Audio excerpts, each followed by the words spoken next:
welcome. We're here at the ASU Lodestar Center for Philanthropy and Nonprofit Innovation. I'm Stephanie Loggia, the Manager of Knowledge Resources, and I'm delighted to be here today with Brian Spicker, the Senior Vice President of Community Impact at the Valley of the Sun United Way.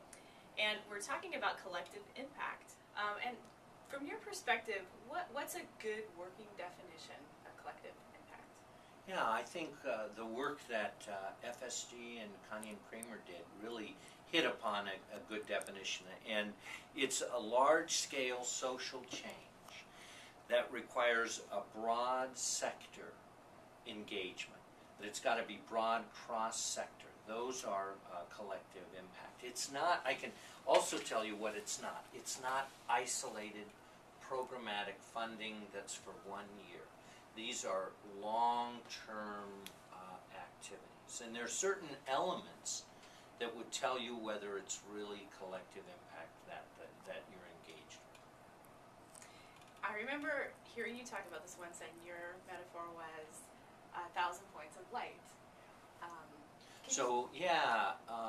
Arizona is a wonderful state. It's entrepreneurial. We have I think of it as a place where we have 1,000 points of light and nothing to scale. So you have a lot of little, very good things going on that aren't aligned to some larger systems change. And so we reinforce the proficiency and the effectiveness of those little things, not really seeing does it really change the big picture, the big system, the big intractable issue that our communities face. So in Connie and Kramer's article, they discuss the key elements to successful collective success. Can you talk a little bit about those key elements? Yeah. What's wonderful about that article is it's something I think all of us who've been working in the social sector have been working on. They just happen to present it elegantly. But those 5 elements are a common agenda. So everyone understands the language, what it is that we're intending to do, and it's tied then to metrics, that it's a shared metric system. So that's the second element. First element is common agenda, second element is shared metrics. The third element, which is really critical, are mutually reinforcing activities. So you have a variety of nonprofits, government, philanthropic, working together. They're doing their own things, but it's mutually reinforcing that common agenda. It's tying those things together and showing that it's moving the needle, the metric forward. The third area is constant communication.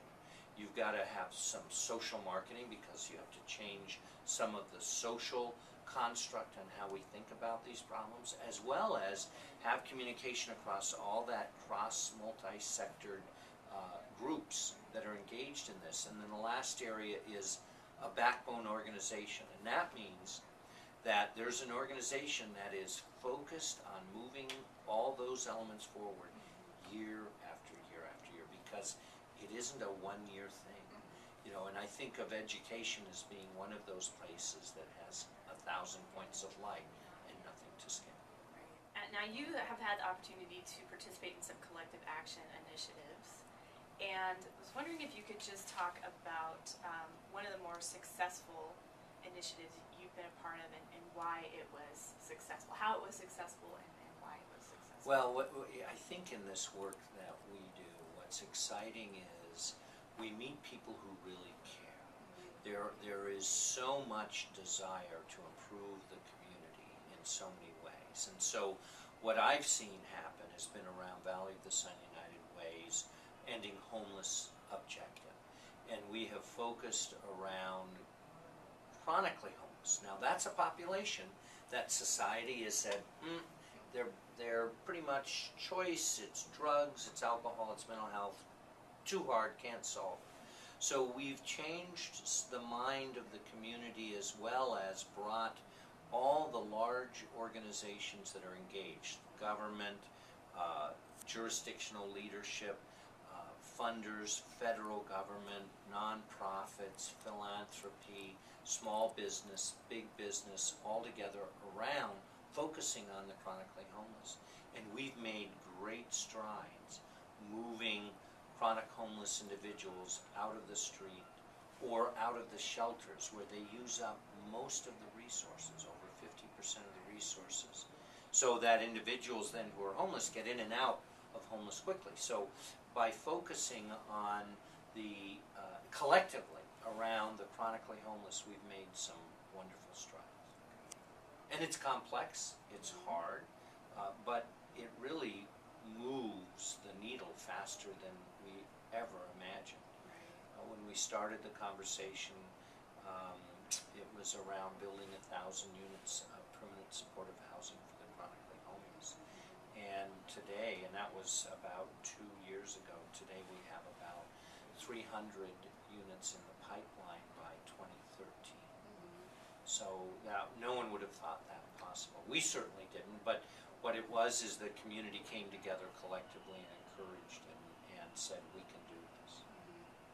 And you mentioned that part of the process is that organizations and people have to set aside their individual agendas and come together toward a common goal.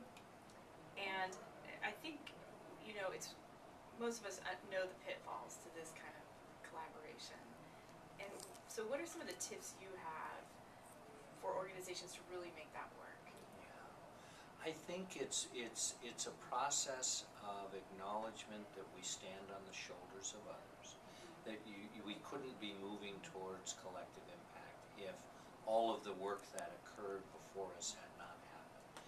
And then really listening, and have the community come up with some of the strategies that really move collective impact forward. I think the other piece is then having best practice, proven methods, and science inform what those strategies would be. And you know, I think for Arizona, living in Arizona where it's so hot, one of the best indicators of our ability to do this was the Central Arizona Project, which was truly a collective impact approach to solving long-term issues around water.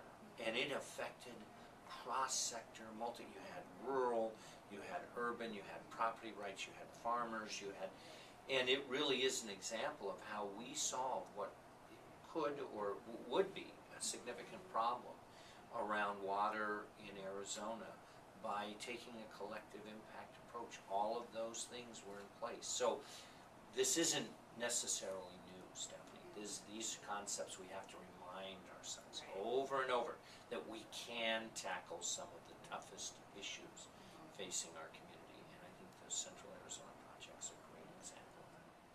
So another thing that they mentioned in the article, and you've talked about it, they really emphasize that shared measurement system. And how did you describe it? Something metric. Well, yeah, that you would have a common metrics. Yeah. And I think some of what we've seen in education is, and there's been good effort, is we're beginning to tackle graduation rates and dropout rates. How do we make sure we're clear that everyone's using the same metric? That's really important, because the common metric then tells you whether we're making progress or not. And it really then it also helps define whether my activity is directly aligned to improving that metric. Right. So the common metric is a real important piece to